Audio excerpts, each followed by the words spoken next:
반갑습니다. 추석 명절이 이제 지나갔습니다. 오늘로 마지막으로 또 일상으로 복귀하셔서 한 주간의 삶을 시작하시고 또 본격적으로 또 하반기를 지내셔야겠죠.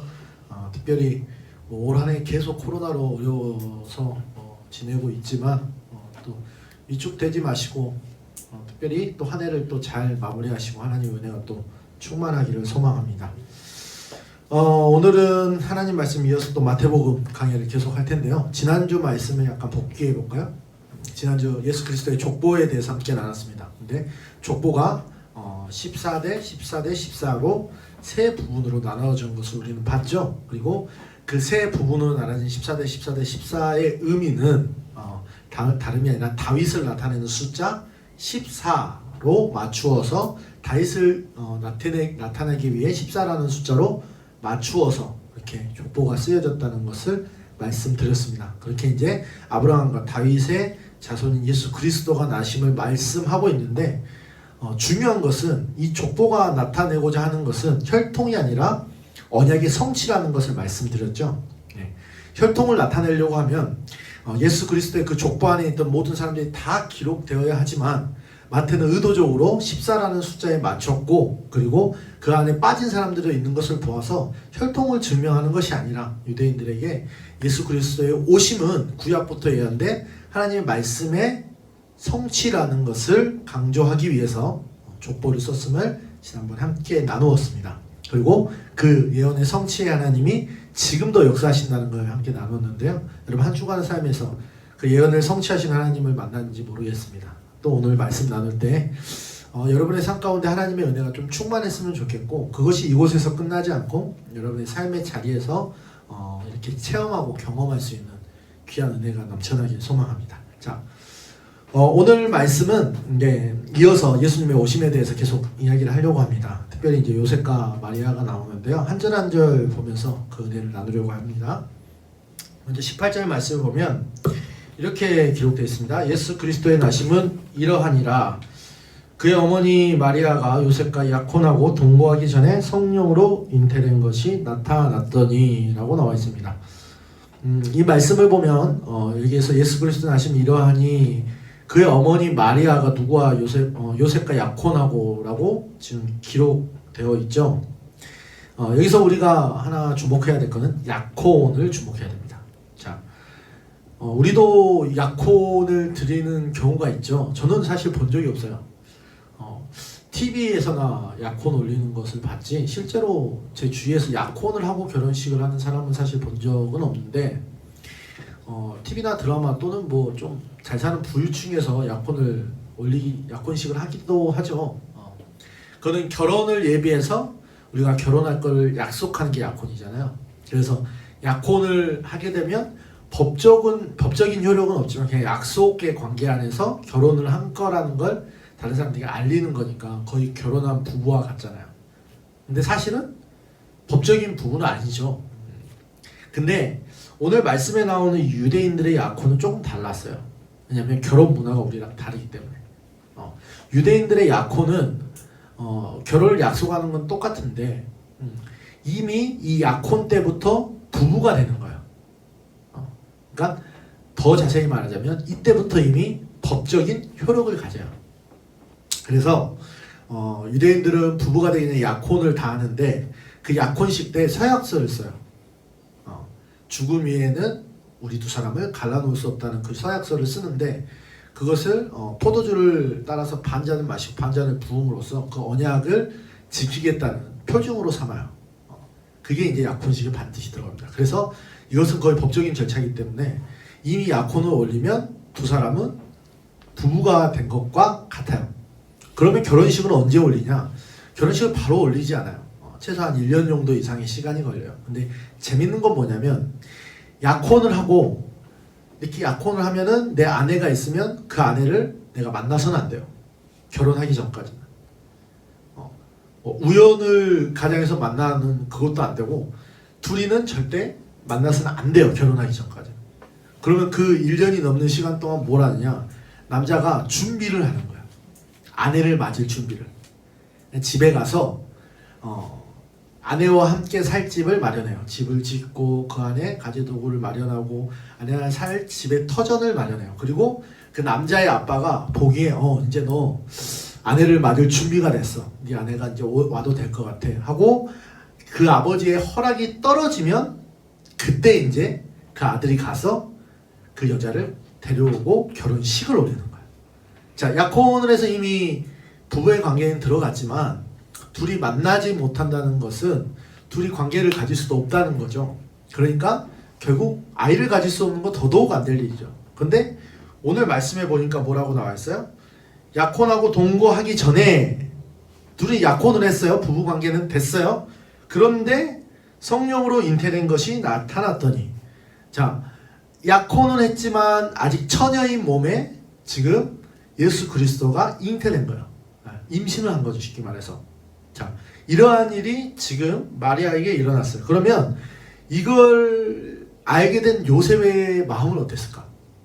이걸 우리가 앞에 살펴봐야 됩니다. 자, 그렇게 두 사람은 이제 죽음에는 결코 만날 수가 없는데 마리아의 임신 소식을 요셉이 알게 됐어요. 그리고 19절에 보니까 이렇게 기록되어 있습니다. 자, 그의 남편 요셉은 의로운 사람이라 그를 드러내지 아니하고 가만히 끊고자 하여. 자, 요셉이 이 사실을 알게 됐어요. 얼마나 황당했을까요? 나랑 결혼하기로 한 여자가 아직 결혼도 안 했는데 이제 부부 관계는 됐지만 만난 적도 없는 그 여자가 아이를 가졌다는 거예요. 요셉의 입장에서 엄청 황당하겠죠. 근데 요셉은 이 일에 대해서 뭐 의로운 사람이라고 지금 마태는 기록하고 있고 이거를 드러내지 아니하고 겉으로 드러내지 아니하고 가만히 끊고자 했대요. 근데 이 행동에 대해서 지금 마태는 이것을 의롭다고 하고 있어요. 자, 여기서 우리가 조금 알아야 될 것은 이 의로움에 대해서 조금 알아야 될 것 같아요. 자, 우리가 생각하기 의롭다는 것은 뭐 불의를 참지 아니하고 착한 일을 하거나 뭐 어려운 사람이 있으면 도와주거나 불의에 타협하지 않고 자기의 주관을 끝까지 밀고 나가는 뭐 그런 것들이 의롭다고 생각할 수 있는데 유대인의 기준에서 의롭다는 건 단 하나예요. 뭐냐면 하나님의 말씀을 얼만큼 잘 따르느냐. 그게 단 하나의 의로움의 기준이라는 거죠. 그런데 재밌는 것은 오늘 마태는 19절 말씀에 요셉을 의로운 사람이라고 했는데 사실 당시의 기준으로 이러한 행동은 의로운 기준에 들어가지 않는 행동이에요.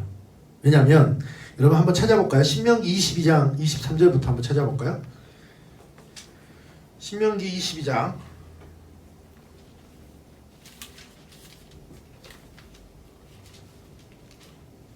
23절부터 27절인데 23절하고 24절만 먼저 한번 읽어봅시다.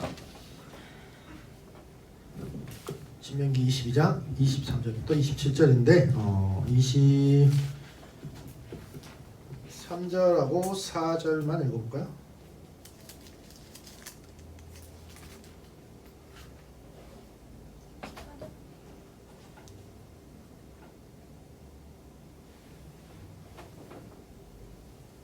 이 말씀이 아닌 것 같은데요?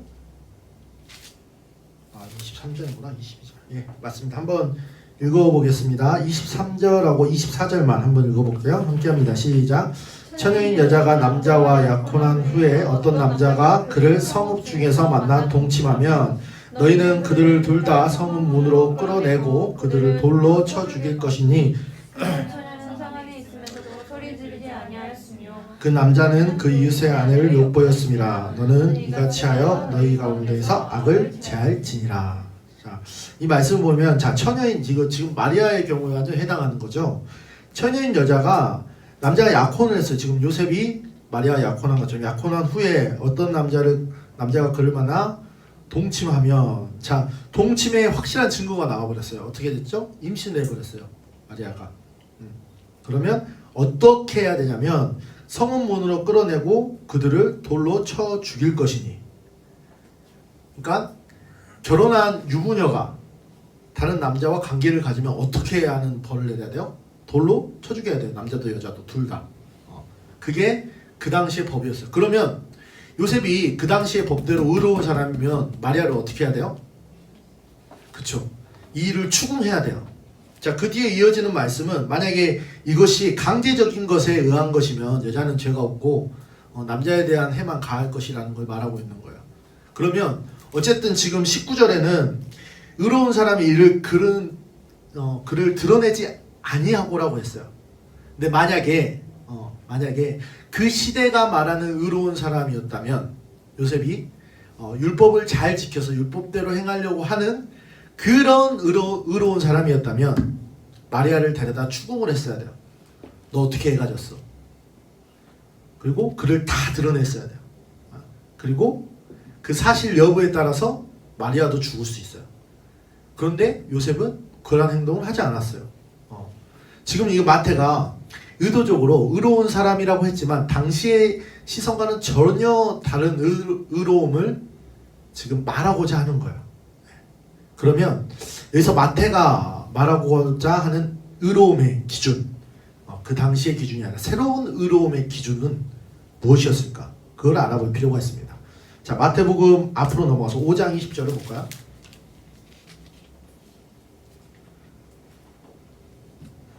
자, 5장 20절 함께합니다. 시작. 내가 너희에게 이르노니 너희가 서기관과 바리새인보다 더 낫지 못하면 결코 천국에 들어갈 수 없다. 자, 여기서 서기관과 바리새인보다 더 낫지 못하면 결코 천국에 들어갈 수 없다고 말씀하고 있습니다. 자, 이 말씀 무슨 말씀이냐면 지금 서기관과 바리새인들의 의는 아까 앞에서 말씀드렸던 그 의예요. 그러니까 구약의 율법에 기록된 대로 행하는 거. 그러니까 원래대로 하면 마리아를 죽여야 되는 그런 의를 말하고 있어요. 근데 예수님께서 지금 무슨 말씀을 하시냐면 야, 너 그런 의보다 더 낫지 않으면 네가 더 좋은 편이 아니면 너희들이 이제 천국에 못 가. 그러니까 지금 이들이 생각하는 그런 의로움으로 천국에 갈 수 있다는 거예요? 없다는 거예요? 없다는 거예요. 그러니까 새로운 의가 있어야 된다는 거예요. 근데 그가 뭐냐면 여러분 이제 나중에 또 자세히 나오겠지만 마태복음 8복에 나와요. 8복에. 지금 마태복음 5장 8복을 얘기하고 있는 거거든요. 8복에 나와요. 근데 8복에 5장 7절 말씀 한번 봅시다. 마태복음 5장 7절. 자, 함께 합니다. 시작. 긍휼히 여기는 자는 복이 있나니 그들이 긍휼히 여김을 받을 것이며. 자, 이게 나중에 이 말씀에 대해서 좀 더 자세히 나누겠지만 오늘 간단히 여러분에게 말씀드리자면 여기서 말하는 지금 의의 기준은 긍휼이에요. 긍휼. 자, 그 당시의 사람들은 율법을 앞세워서 다른 사람들을 정죄하고 심판했어요. 그거에 앞장선 것이 서기관과 바리새인들이에요. 그거를 의로 삼았죠. 하지만 예수 그리스도는 그것이 의가 아니라고 말씀하고 있는 거예요. 그래서 이 시대에 예수가 오신 이후로는 그 정죄와 심판이 이제 사랑과 긍휼로 바뀌어요. 그래서 다른 사람이 죄를 지으면 어때요? 지금 우리가 교회에서 다른 사람이 죄 지으면 정죄하고 심판하나요? 아니요. 용납하고 허용하고 품어주는 게 그리스도의 사랑이에요. 그것이 한마디로 긍휼인 거죠. 자, 긍휼을 지금 이야기하고 있는 거예요. 이거는 이제 나중에 다시 한번 얘기하겠지만 저 깨워주세요. 좀. 진서가 네? 코 골면서 자면 안 되지. 그러면 잠이 왔어요. 오케이. 코 골아서 잠깐 깨웠어요. 자, 이 긍휼이란 게 이게 예수 그리스도가 오면서 다시 이 땅 가운데 생겨나는 의예요. 네. 이건 나중에 다시 얘기하겠지만 어쨌든 중요한 것은 지금 요셉은 어떤 사람이에요? 의로운 사람이라는 거예요. 자, 이 의로운 요셉이 이제 이러한 일을 겪게 됐습니다. 근데 이것도 사실 요셉에게 쉽지 않은 일이에요. 왜요? 이제 어쨌든 마리아는 부정한 여인이 됐어요. 그 당시의 기준으로. 그래서 요셉도 망설였을 거예요. 아내로 데려올 수가 없기 때문에.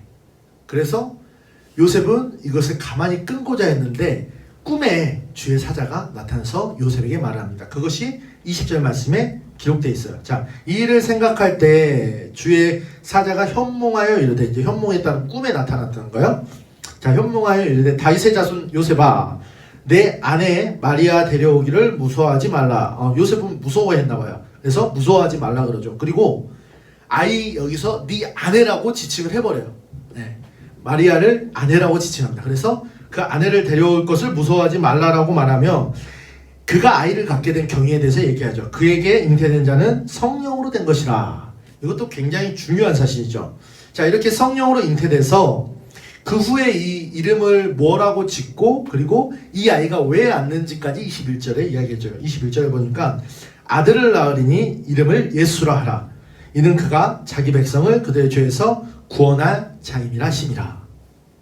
자, 주께서 이렇게 친히 꿈에 사자를 보내셔서 요셉을 안심시키시고, 그리고 그의 앞길, 자신이 낳은 아들에 대해서, 그리고 이름까지도, 그리고 그 아들이 할 일까지도 미리 다 알려주시고 있는 거예요. 자, 사실 이 말을 듣고도 요셉은 긴가민가 했을 거예요. 하지만 요셉은 주의 말씀에 따르죠. 또 특별히 뒤에 주의 사자가 또 뭘 말하냐면 이 말씀을 하고 있어요. 자, 이 모든 일이 22절 보면 이 모든 일이 된 것은 주께서 선지자로 하신 말씀을 이루려 하심이니 이르시되, 자, 뒤에 나오는 23절 말씀은 이사야에 나오는 말씀인데 인용해서 이렇게 말하고 있어요. 보라, 처녀가 잉태하여 아들을 낳을 것이요 그의 이름을 임마누이라 하리라 하셨으니 이를 번역하듯 하나님이 우리와 함께 계시다 함이라. 자, 여러분 마태복음 성경을 보면은 이렇게 쭉 읽다 보면 들여 써 있는 부분들이 있을 거예요. 여러분 나중에 읽다 보면 이 부분들이 뭐냐면 다 구약에서 인용된 부분들이야. 구약에서 인용된 부분들은 성경책으로 볼 때 줄이 다르게 이렇게 들여쓰기가 돼 있어요. 구약에서 인용했다는 것을 확실히 표시하기 위해서. 자, 전에도 말씀드렸지만 마태복음의 초점 중에 하나는 구약에 예언된 것을 성취했다는 것을 말하는데 그 초점이 하나 있어요. 그래서 굳이 또 마태는 구약의 말씀을 가져와서 지금 독자들에게 설명을 하고 있는 거예요. 자, 이렇게 이사야의 글이 정말 이 땅 가운데 성취돼서 예수 그리스도가 이 땅 가운데 오십니다. 그리고 그 의로운 사람 요셉은 이 일에 대해서 그대로 받아들여요. 자, 이어지는 말씀을 보면 24절에 요셉이 잠에서 깨어 일어나 주의 사자의 분부대로 행하여 그의 아내를 데려왔으나 아들을 낳기까지 동침하지 아니하더니 이제 나음의 이름을 예수라 하냐 하시니, 이렇게 기록되어 있는데 이 부분에서 요셉이 싫다 하고 말한 적이 없어요. 네. 어떻게 보면 이 말씀이 여러분 이 글로 받아들이기에 당연히 받아들일 수 있는 상황처럼 여겨질 수 있지만 그 당시에서 이 말씀을 받아들이고 그의 분부대로 행한다는 것은 결코 쉽지 않은 일이었어요. 하지만 요셉은 어땠어요? 단 한마디 불평 없이 그를 받아들이고 예언의 한가운데 들어간 거예요. 이 사실이 아주 중요합니다. 그리고 이 이사야 말씀에 우리가 조금 더 주목해야 될 필요가 있습니다. 그건 뭐냐면 이사야에 나오는 이 내용이 우리에게 시사하는 바가 또 있기 때문에 이사야 말씀을 한번 또 찾아봅시다. 이사야 7장 10절에서 14절입니다. 오늘 이 말씀에 나오는 구약의 예언이거든요. 정말 구약에 이 예언이 있었는지 한번 찾아봅시다. 이사야 7장 10절에서 14절.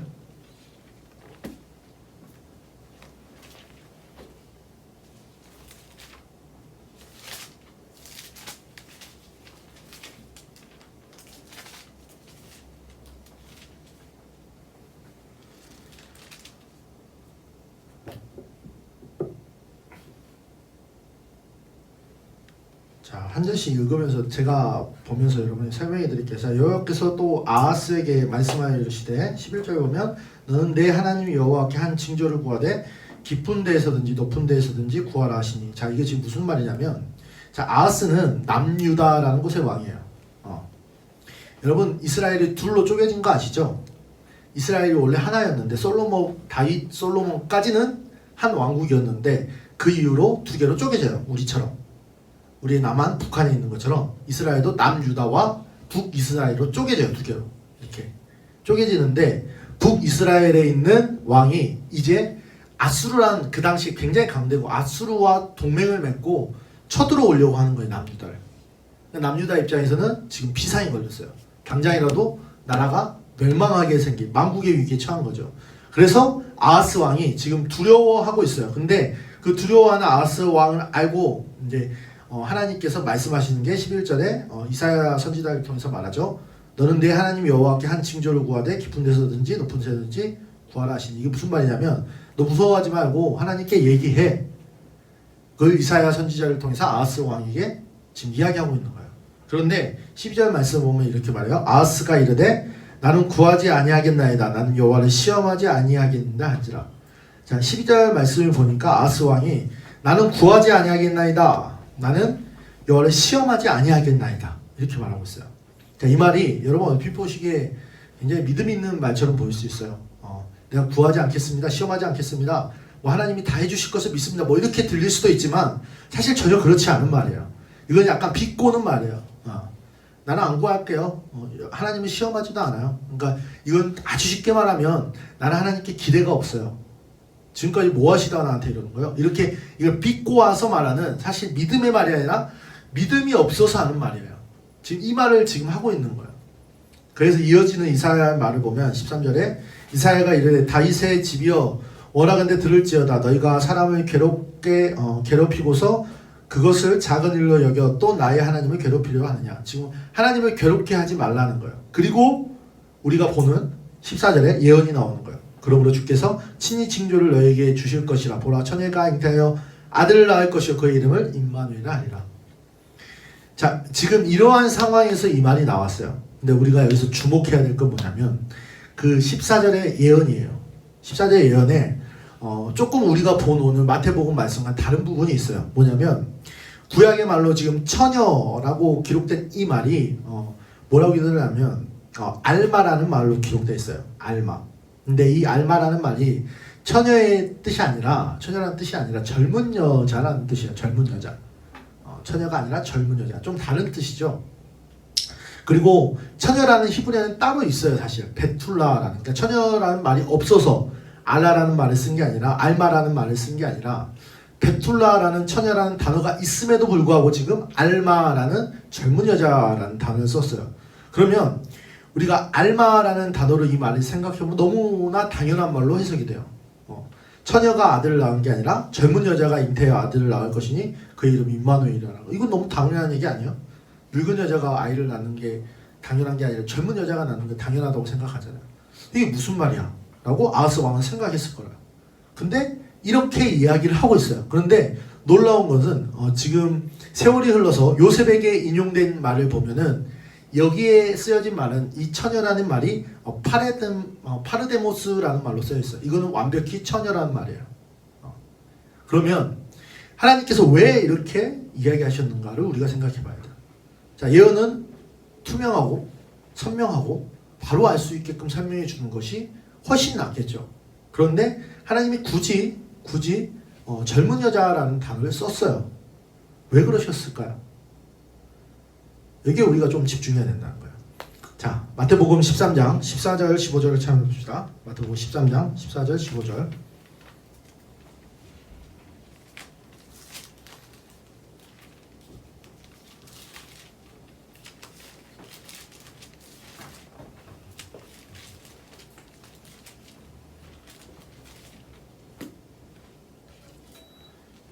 자, 한번 읽어볼까요? 13장 14절 15절입니다. 함께합니다. 시작. 이사야의 예언이 그들에게 이루어졌으니 일렀으되 너희가 듣기는 들어도 깨닫지 못할 것이요 보기는 보아도 알지 못하리라. 이 백성들의 마음이 완악하여져서 그 귀는 듣기에 둔하고 눈은 감았으니 이는 눈으로 보고 귀로 듣고 마음으로 깨달아 돌이켜 내게. 자, 이사야의 예언이 그들에게 이루어졌으나 이르되 그러면 이 말이 지금 어느 시대에 한 말이야? 이사야 시대에 한 말이야. 그러니까 듣기는 들어도 듣기는 하는데 깨닫지 못한대요. 보는데 알지 못한대요. 그게 그 시대였어요. 아하스 왕도 별말 다를 게 없었어요. 그러니까 예언을 하시는데 감추어 말씀하신 거예요. 알아들을 귀가 없는 거예요. 알려줘도 몰라요. 직접 말해줘도 알 수 없는 영적인 상태인 거예요. 그런데 요셉은 어땠어요? 요셉은 의로운 사람이었어요. 이걸 말해주면, 이렇게 말해주면 알아듣고 행동할 수 있는 믿음이 있는 사람이었어요. 그러니까 요셉에게는 어때요? 밝히 드러내놓고 얘기하는 거예요. 하지만 아하스 왕은 달랐던 거죠. 이렇게 감추어진 거예요. 자, 오늘 말씀하고자 하는 말씀의 핵심이 그겁니다. 자, 요셉은 의로운 자였다는 거예요. 이 의로운 자라는 게 하나님의 뜻을 언제든 이해하고 행동할 수 있는 준비가 되어 있던 사람이었다는 거예요. 자, 주님이 이 시대에 찾는 사람도 아마 그런 의로운 사람을 찾으실 것 같습니다. 여러분들이 갑갑해하고 답답해하는 것 중에 하나가 뭐냐면 주의 뜻을 알 수 없다는 거예요. 내가 믿음 생활하고 싶은데 나도 잘하고 싶은데 주의 뜻이 나에게 선명하게 보이지 않는다는 거예요. 그렇지 않습니까? 여러분 그런 생각 한 번쯤 해보셨죠? 차라리 하나님께서 나에게 이건 이렇게 하고 저건 저렇게 하고 이렇게 해서 이렇게 살면 돼 라고 기업부터 휴일까지 전부 다 그냥 하나하나 일일이 찝어주시면 얼마나 편할까 라는 생각 좀 한 번쯤 해보셨잖아요. 근데 하나님이 그렇게 일일이 여러분의 삶에 하나하나 개입하셔서 이렇게 다 알려주시진 않잖아요.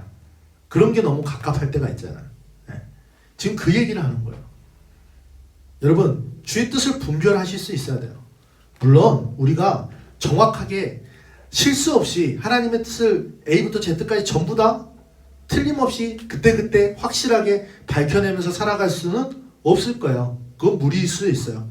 하지만 늘 방황하지 말아야죠. 어쨌든 잠깐 치우쳤더라도 주의 뜻으로 얼른 다시 돌아와서 주의 뜻대로 살아가고 또 주의 뜻대로 살아가다 잠깐 치우쳤더라도 다시 주의 뜻대로 돌아오고 그렇게 우리가 살아갈 수 있는 믿음들이 최소한 되셔야죠. 그렇지 않습니까? 그런데 그런 자들이 되기 위해서는 여러분이 의로운 자로 준비되셔야 한다는 거예요. 여러분은 어쩌면 아하스 왕일 수도 있어요. 아하스 왕이 스스로 자기가 믿음이 없었다고 생각했을까요? 자기가 하나님을 따르지 않다고 생각하고 있었을까요? 그렇지 않았을 거예요.